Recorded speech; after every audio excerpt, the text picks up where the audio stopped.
അമേരിക്കയിൽ അറസ്റ്റിലായ ക്രിമിനലുകളും അനധികൃത താമസക്കാരുമായ കുടിയേറ്റക്കാരുടെ രാജ്യം തിരിച്ചുള്ള വിവരങ്ങൾ പുറത്തുവിട്ടിരിക്കുകയാണ് ഭരണകൂടം. ഇമിഗ്രേഷൻ ആൻഡ് കസ്റ്റംസ് എൻഫോഴ്സ്മെന്റ് അഥവാ ICE അറസ്റ്റ് ചെയ്ത ഏറ്റവും മോശപ്പെട്ട ക്രിമിനൽ കുടിയേറ്റക്കാരെക്കുറിച്ചുള്ള വിവരങ്ങളാണ് ഡിപ്പാർട്ട്മെന്റ് ഓഫ് ഹോംലാൻഡ് സെക്യൂരിറ്റി പുറത്തുവിട്ടത്. ഇതിൽ 89 ഇന്ത്യൻ പൗരന്മാരും ഉൾപ്പെടുന്നു. ഏറ്റവും മോശപ്പെട്ട കുടിയേറ്റക്കാരെ ആദ്യം പിടികൂടി കൂട്ടത്തോടെ നാട് കടത്താനാണ് അധികൃതരുടെ തീരുമാനം. അറസ്റ്റിലായ ഇന്ത്യൻ പൗരന്മാർ ഗാർഹിക പീഡനം, മയക്കുമരുന്ന് കള്ളക്കടത്ത്, ലൈംഗികാതിക്രമം, വഞ്ചന, കവർച്ച, കള്ളപ്പണം വെളുപ്പിക്കൽ തുടങ്ങിയ വിവിധ കുറ്റകൃത്യങ്ങളിൽ ഉൾപ്പെട്ടവരാണ്. അറസ്റ്റിലായവരുടെ വിശദ വിവരങ്ങൾ wow.dhs.gov എന്ന ഹോംലാൻഡ് സെക്യൂരിറ്റിയുടെ വെബ്സൈറ്റിൽ പ്രസിദ്ധീകരിച്ചിട്ടുണ്ട്.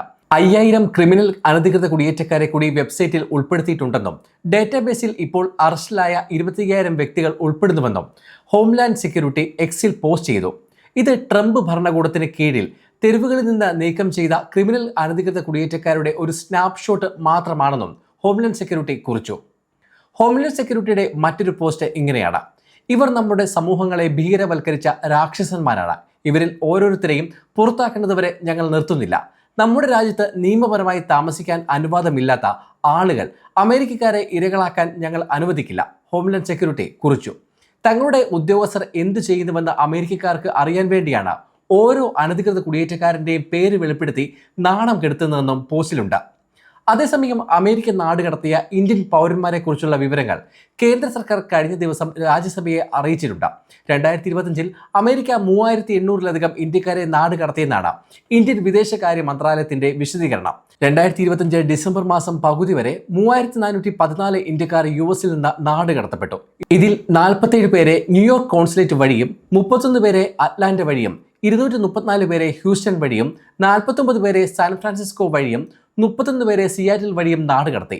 നാടുകടത്തൽ നടപടികളിൽ ഇന്ത്യക്കാരുടെ സുരക്ഷ ഉറപ്പാക്കാൻ അമേരിക്ക ഉൾപ്പെടെയുള്ള വിദേശ രാജ്യങ്ങളുമായി ചേർന്ന് പ്രവർത്തിക്കുന്നുണ്ടെന്ന് കേന്ദ്ര വിദേശകാര്യ സഹമന്ത്രി കീർത്തിവർദ്ധൻ സിംഗ് രാജ്യസഭയെ അറിയിച്ചു. ഇത്തരം നാടുകടത്തലുകൾ അവരുടെ ഇന്ത്യൻ പൗരത്വം വ്യക്തമായി പരിശോധിച്ചതിന് ശേഷം മാത്രമേ നടത്തൂ. നാടുകടത്തൽ സമയത്ത് ഇന്ത്യക്കാർക്ക് നേരിടേണ്ടി വരുന്ന മോശം പെരുമാറ്റത്തെക്കുറിച്ച് അമേരിക്കൻ അധികൃതരുമായി ആശങ്ക അറിയിച്ചിട്ടുണ്ട്. പ്രത്യേകിച്ച് സ്ത്രീകളെയും കുട്ടികളെയും ബന്ധനസ്ഥരാക്കുന്നതിനെക്കുറിച്ച് പരാതിപ്പെട്ടിട്ടുണ്ടെന്നും മന്ത്രി അറിയിച്ചു. ഇത്തരം സംഭവങ്ങളെക്കുറിച്ച് അന്വേഷണം നടക്കുന്നുണ്ടെന്നും നിയമവിരുദ്ധ റിക്രൂട്ട്മെന്റ് ഏജൻസികൾക്കും മനുഷ്യക്കടത്ത് സംഘങ്ങൾക്കുമെതിരെ നടപടിയെടുക്കുമെന്നും കേന്ദ്ര സർക്കാർ അറിയിച്ചു. വിദേശത്ത് തൊഴിൽ തേടി പോകുന്ന ഇന്ത്യക്കാരുടെ സുരക്ഷ ഉറപ്പാക്കുക എന്നത് കേന്ദ്ര സർക്കാരിന്റെ പ്രധാന ലക്ഷ്യമാണ്. 1983 ഇമിഗ്രേഷൻ നിയമപ്രകാരം ലൈസൻസ് ഇല്ലാത്ത റിക്രൂട്ട്മെന്റ് ഏജൻസികൾക്ക് പ്രവർത്തിക്കാൻ കഴിയില്ല. വ്യാജ ജോലിക്കുള്ള കെണിയിൽ വീഴാതിരിക്കാൻ മൈഗ്രേറ്റ് പോർട്ടൽ വഴിയും മറ്റ് മാർഗങ്ങളിലൂടെയും സർക്കാർ മുന്നറിയിപ്പ് നൽകുന്നുണ്ട്. 2025 ഡിസംബർ വരെ 3505 രജിസ്റ്റർ ചെയ്യാത്ത ഏജൻസികളെ മൈഗ്രേറ്റ് പോർട്ടലിൽ ഉൾപ്പെടുത്തിയിട്ടുണ്ട്. അതേസമയം അമേരിക്കയിലെ ട്രക്ക് ഡ്രൈവർമാരെ പുതിയ വിസ അല്ലെങ്കിൽ ഗതാഗത സുരക്ഷാ ചട്ടങ്ങൾ ബാധിക്കുമോ എന്ന ചോദ്യത്തിന് അത്തരം വിവരങ്ങൾ ലഭ്യമല്ലെന്നും കേന്ദ്ര സർക്കാർ രാജ്യസഭയെ അറിയിച്ചു.